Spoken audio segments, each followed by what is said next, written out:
Thank you. ನಾನು ಶೇಷಗಿರಿ ಮುಂಡಳ್ಳಿ, ಉತ್ತರ ಕನ್ನಡ ಜಿಲ್ಲಾ ವರದಿಗಾರ.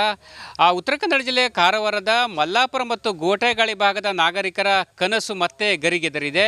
ಇಲ್ಲಿ ಆಗಬೇಕಾಗಿರುವಂತಹ ಸೇತುವೆ ತಕ್ಷಣ ಆಗಬೇಕೆಂಬ ಒತ್ತಾಯ ಈ ಭಾಗದ ನಾಗರಿಕರಿಂದ ಕೇಳಿ ಬಂದಿರುವಂಥದ್ದು. ನಾನೀಗ ಗೋಟೆಗಾಳಿ ಸಮೀಪದ ಕಾಳಿ ನದಿ ತೀರದಲ್ಲಿದ್ದೇನೆ. ಗಮನಿಸಬಹುದು, ಕಳೆದ ಹಲವು ವರ್ಷಗಳ ಹಿಂದೆ, ಅಂದರೆ ಈ ಹಿಂದೆ ರಾಷ್ಟ್ರದ ಮಹತ್ವದ ಕೈಗಾ ಯೋಜನೆ ಆಗುವ ಸಂದರ್ಭದಲ್ಲಿ ಈ ಭಾಗದಲ್ಲಿ, ಇದೇ ಸ್ಥಳದಲ್ಲಿ ಒಂದು ಸೇತುವೆ ಆಗಬೇಕೆಂಬ ಬೇಡಿಕೆಯನ್ನು ಸ್ಥಳೀಯರು ಕೂಡ ಮುಂದಿಟ್ಟಿದ್ದರು. ಆದರೆ ಇದುವರೆಗೆ ಕೂಡ ಸೇತುವೆ ಕೆಲಸಗಳು ಕೂಡ ಆಗಿಲ್ಲ.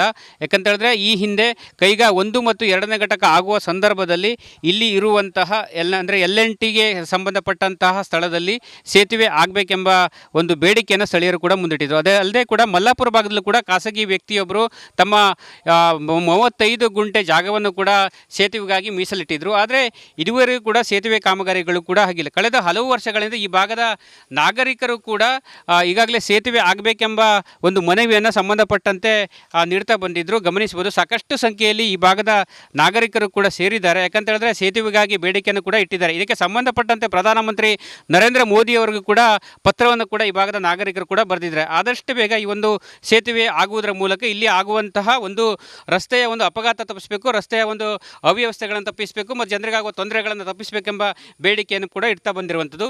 ಈ ಬಗ್ಗೆ ನಾಗರಿಕರನ್ನ ಮಾತಾಡ್ತೀನಿ. ಸರ್, ಮೊದಲ ಡಿಮಾಂಡ್ ಏನು ಸರ್? ಹೌದು, ಅವರು PMO ದಿಂದ ನನಗೆ ಒಂದು ಕಾಲನ್ನು ಬಂದಿತ್ತು. ಇದ್ರ ಬಗ್ಗೆ ನಾವು ಪರಿಶೀಲಿಸ್ತಾ ಇದ್ದೇವೆ ಅಂತೇಳಿ, ಮತ್ತು ಅವರು ಎಕ್ನಾಲಜ್ಮೆಂಟ್ ಕೂಡ ಕೊಟ್ಟರು. ಸೊ ಆ ನಂತರ ನನಗೆ ಬೆಳಗಾಂ ಡಿವಿಷನಿಂದ ನ್ಯಾಷನಲ್ ಹೈವೇ ಅಥಾರಿಟಿದು 2ನೇ ಮೇ ಮಂತಲ್ಲಿ ಅದನ್ನು ಲೆಟರ್ ಕೂಡ ಬಂದಿದೆ. ಅವರು ನನಗೊಂದು ಕಾಪಿ ಮಾಡಿದ್ದಾರೆ.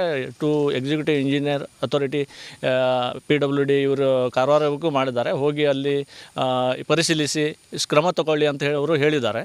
ನನ್ನ ಅನಿಸಿಕೆ ಏನಂತ ಹೇಳಿದರೆ, ಈಗ 35,000 ಕೋಟಿದು ಒಂದು ದೊಡ್ಡ ಗಾತ್ರದ ಒಂದು ಪ್ಲ್ಯಾಂಟ್ ಬಂದಿದೆ, 5 ಮತ್ತು 6ನೇ ಘಟಕ. ಅವರು ಒಂದು 13,000 ಕೋಟಿದು ಮೆಗಾ ಕಂಪನಿಗೆ ಒಂದು ಪ್ಯಾಕೇಜ್ ಕೊಟ್ಟಿದ್ದಾರೆ, 2,500 ಕೋಟಿದು BHELಗೆ ಕೊಟ್ಟಿದ್ದಾರೆ.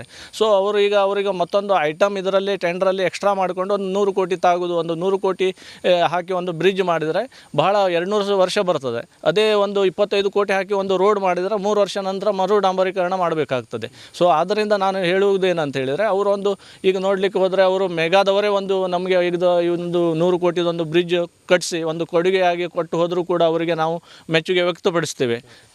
ಸರ್, ಈಗ ಇವಿಷ್ಟು ಗೋಟೆಗಾಳಿ ಮತ್ತು ಮಲ್ಲಾಪುರ ಭಾಗದ ನಾಗರಿಕರು ಹೇಳುವಂಥ ಮಾತು. ಒಟ್ಟಿನಲ್ಲಿ ಗೋಟೆಗಳಿಂದ ಮಲ್ಲಾಪುರದಲ್ಲಿ ಸೇತುವೆ ನಿರ್ಮಾಣ ಆದರೆ ಕೈಗಾ 5 ಮತ್ತು 6ನೇ ಘಟಕಕ್ಕೆ ಹೋಗುವಂತಹ ಭಾರಿ ವಾಹನಗಳಿಗೂ ಕೂಡ ಅನುಕೂಲ ಆಗುತ್ತೆ. ಅದಲ್ಲದೆ ಕೂಡ ಸ್ಥಳೀಯರಿಗೂ ಕೂಡ ತುಂಬ ಅನುಕೂಲ ಆಗುತ್ತೆ ಎಂಬ ಅಭಿಪ್ರಾಯ ವ್ಯಕ್ತವಾಗಿರುವಂಥದ್ದು. ಇವಿಷ್ಟು ಇಲ್ಲಿನ ಸುದ್ದಿ. ಮುಂದಿನ ಸುದ್ದಿಯನ್ನು ನನ್ನ ಸಹೋದ್ಯೋಗಿ ನೀಡ್ತಾರೆ. Over to you.